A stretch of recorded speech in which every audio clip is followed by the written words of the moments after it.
Hi guys, and welcome to today's video. Now, as the title suggests, this is supposed to be a video doing a roundup of everything I knit in February. And yes, you may have noticed that it is quite late, all things considered, but that's mainly because I have been sort of dedicated to working on one specific pattern this month that I started last month. And I've kind of been just super focused on getting that done, so I have a chance to wear it before spring sort of really kicks off. And that is the Louvre sweater by Petite. If you follow me over on Instagram, you might have seen some of the pictures that I shared of that. I've been really enjoying making it, and so I pushed back this video a little bit because I really wanted to have it done so I could kind of give you a proper review of my experience making it and actually show you the finished object, because I had a sneaky feeling that it was just going to be one of those projects that I really loved. So many of you had reached out to me in the comments saying that you really liked the Louvre sweater, that you made it as one of your early projects and that you just couldn't recommend it enough, basically. So I thought, yes, okay, I want to get this done in a month. And as a slow and pretty sort of rubbish knitter when it comes to speed, I knew that was going to be kind of a challenge, but I was pretty determined to do it. So yeah, I'm going to kick this video off with a roundup of the Louvre sweater by Petite, the main thing that I've been working on and the thing that I'm most excited to show you. Now, as I'm going to be talking about a couple of Petite designs actually, I thought it was only right that I put on my Moby sweater, also by her. I think that the Louvre sweater maybe marks the 10th or 11th design of hers that I've actually knit up. So I was also feeling like it might be about time for me to do a roundup video kind of talking about all of the Petite knit patterns that I've tried. So yeah, stay tuned for that. That might be on the way very soon. Now, my version of the Louvre sweater is knit up in Drops Lima. I have the ball band here just so that I can tell you the exact composition again and also the shade, because when I posted pictures of my progress on this, I had a lot of people asking me for the exact colour because yeah, it's just a really good shade of grey. Like a lot of texture, kind of like that mild effect. Yeah, it's a really good one. So this colour is 9015 in the Drops Lima. That's the ball band. And I will of course insert some clips in here now of the yarn so that you can see what the colour looks like in various sort of light situations. I had this yarn in my stash for absolutely ages, over a year really. I ordered it when there was a big Drops sale because they do really good sales on a lot of the online yarn shops I like to buy yarn from. So yeah, I've been holding on to it and kind of trying to find the right moment to cast on this jumper. And since I started it, it has been such a breeze. I cannot kind of stress enough how much I love that seamless top-down construction that doesn't even require any kind of like fiddly back shaping before you actually join in the round. I love starting at the collar and then just knitting all the way down with some really gorgeous kind of pretty raglan details. That is my jam. It's such an easy and pleasant knitting experience. And I do find sometimes with sweaters where you kind of start that back panel and then you go down the front and join it together, I do get some, it's not exactly tension issues, but there can be irregularities due to the joining and the fact that you're transitioning from a kind of knitting flat section where you go backwards and forwards, so knitting and then purling, to just the knitting in the round. So yeah, this is definitely my preferred kind of construction because I think that it gives you the crispest and sort of most seamless knitted garment, especially at the top. Again, no like bumps or lumps, at least, you know, not that I've actually noticed on this one. You do short row shaping on the Louvre sweater to ensure that you get that good fit with the slight raised sort of section at the back. And I will say that I have yet to completely perfect the look of my short rows. I think I'm definitely getting a lot better, but if you look really, really closely, you may see some slight bumping on my Louvre sweater.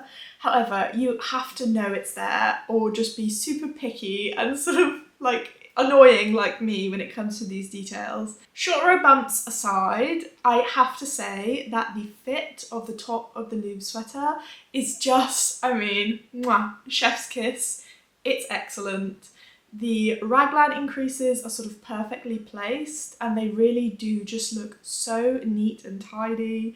And I love how oversized the sleeves feel at the top, while still kind of really hugging the contours of your shoulder in a way that I think is really very feminine and sort of flattering for the top half. I really, really like that. And I definitely will be looking out for more of these sort of jumper constructions, probably for next year now, as we are really fast approaching spring here. There's been a lot of rain, but also quite a bit of sunshine, so I know that unfortunately very soon I won't be able to wear all of my huge, massive jumpers, so I have to make the most out of these next few weeks and really try and get loads and loads of wear out of this Louvre sweater.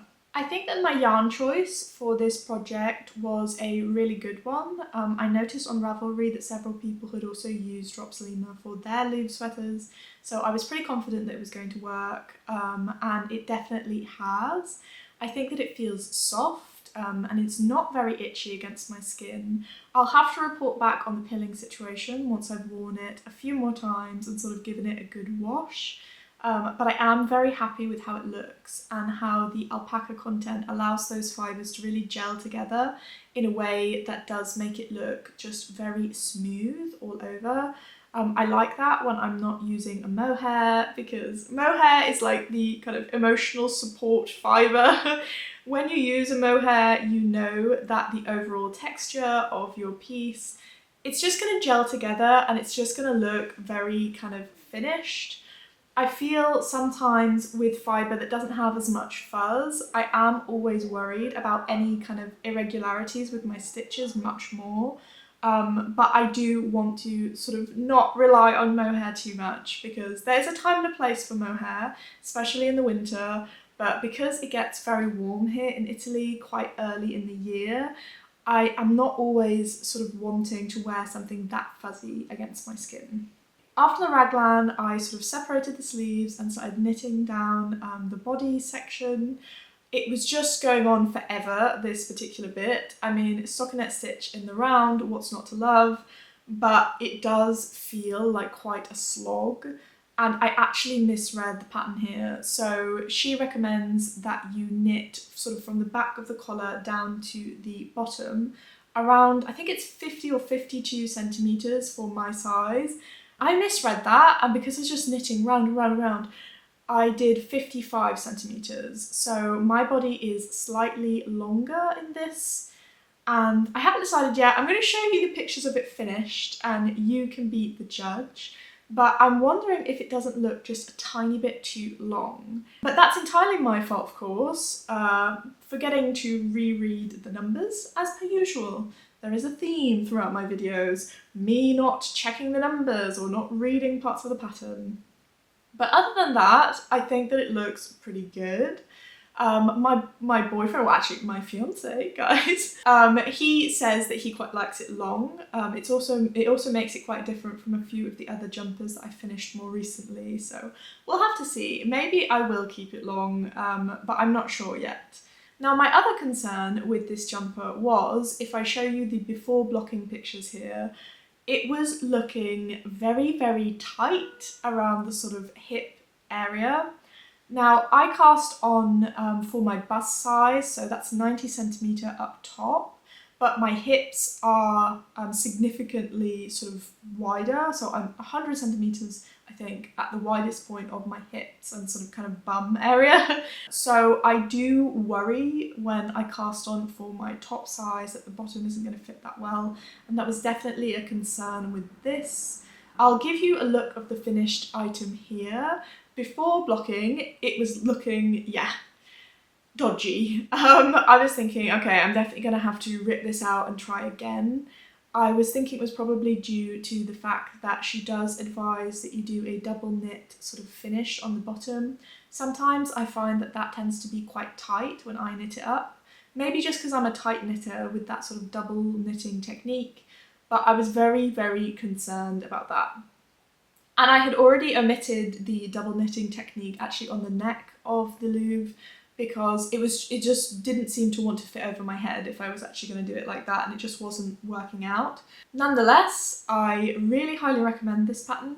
If I were to make it again and I wanted to ensure that the fit was oversized all over, I would potentially consider sizing up for my hip size, so maybe going up a size and yeah, thinking about it like that basically, because I sometimes feel when I'm knitting in the round for a really long time that my tension, it's not that it gets tighter, but when I have been knitting like da da da da, you know, going around in those circles for ages, everything is very compact, and maybe sometimes my gauge gets a little bit tighter than it should, or everything just looks a bit tighter than I expect it to at the bottom.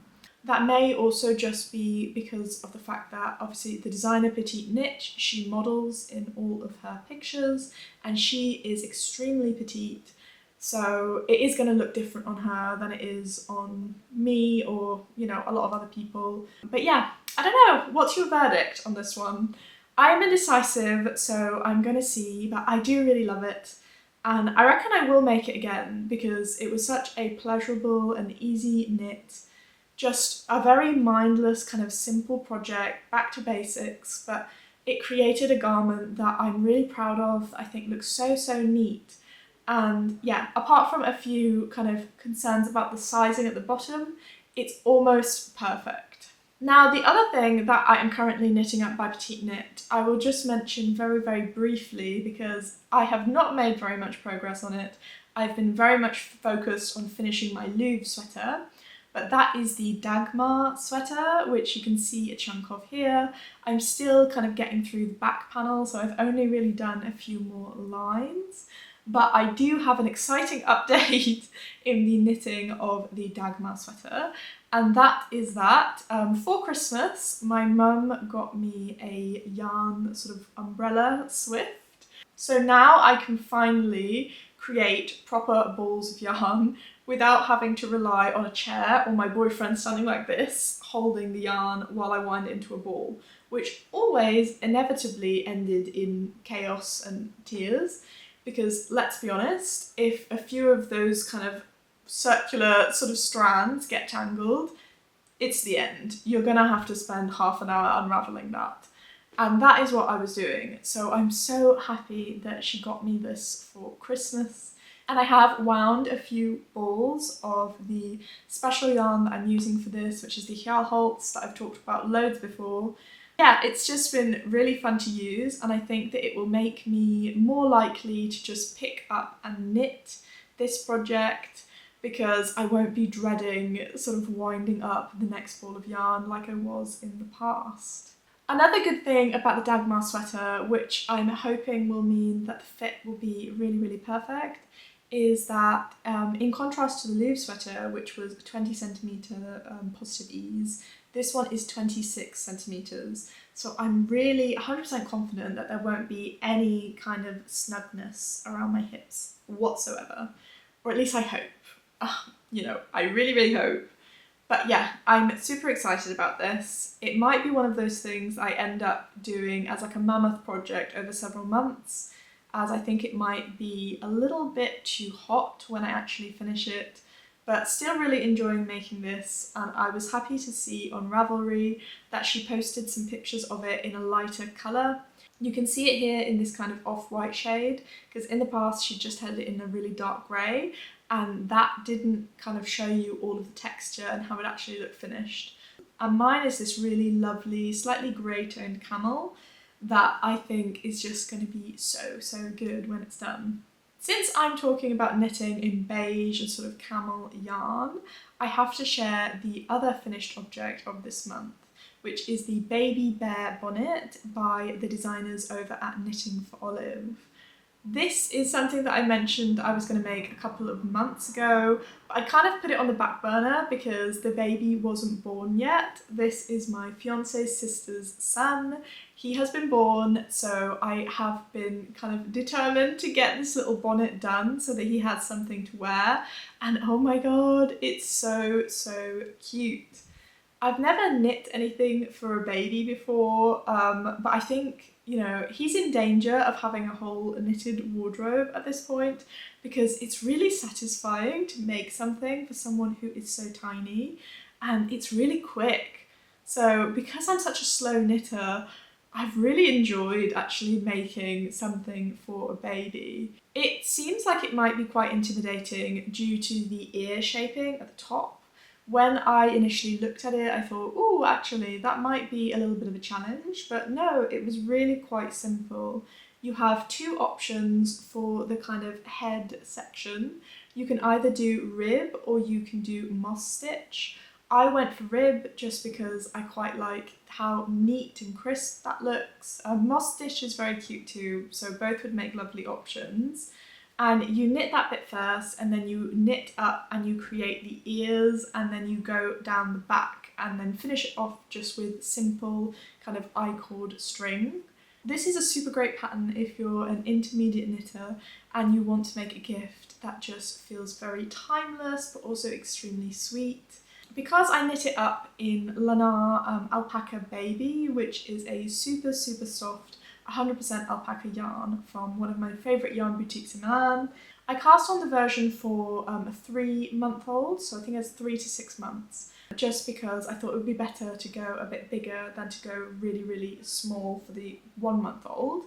And I'm hoping that it's going to fit him. Because it's a bonnet, I reckon it will probably be fine. I mean, you just wrap it around the head and you can kind of adjust it with the tie at the bottom. But I went for the 2 strands of the Lanar Baby Alpaca instead of 1, just to make it a bit thicker. The pattern actually suggests that you use merino with mohair from Knitting for Olive. But I heard, and I don't have experience knitting for babies, so you guys can tell me if this is the case, that the mohair is maybe not so great for them, like it can be a bit irritating or they can breathe the fibres in. I'm not sure, but I thought it was better to be on the safe side and stick with the alpaca yarn. Here it is. It is so, so, so cute. It really exceeded my expectations in terms of how adorable it actually is. And I just gave it a very gentle hand wash and then dried it with my hairdryer to kind of fluff it up a bit.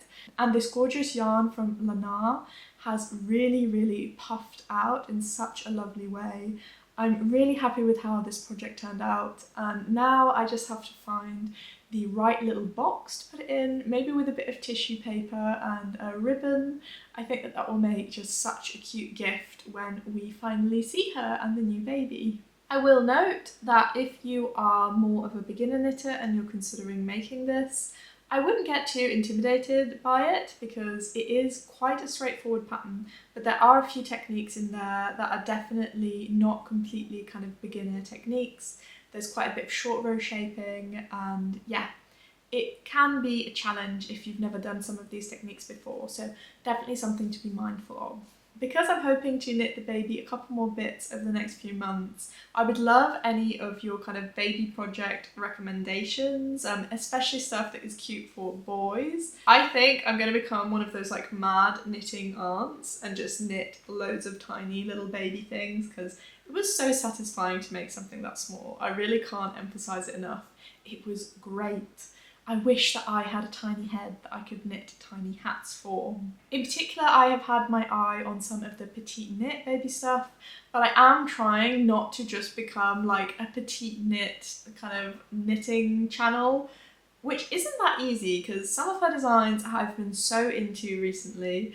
But yeah, definitely looking for any recommendations for designers that aren't Petite knit, but that do really lovely baby stuff. Those 3 patterns are the main things I've been working on this month.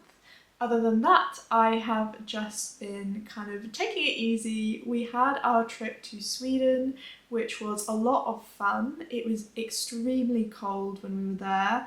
There was quite a lot of snow on the ground actually when we arrived, and we went to this amazing outdoor museum called Skansen, which has sort of some animals and also these little houses that are set up with people inside who will talk to you about what the buildings would have been used for. So that was such a fun experience.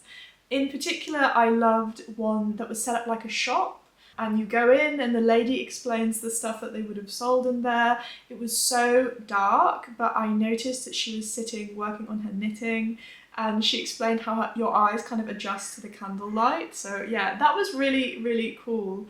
Just a very fun trip and nice to kind of get away a little bit and relax. Because from now until October, it's just going to be saving and planning for the wedding, I reckon. But that is all very exciting, and I hope to update you once I have a little bit more on that too. Alright, this was kind of a shorter one because I have been focused on getting my projects done, but I hope that you really enjoyed watching it nonetheless, and I look forward to updating you on my next projects very, very soon. Thank you for watching and happy knitting. Bye!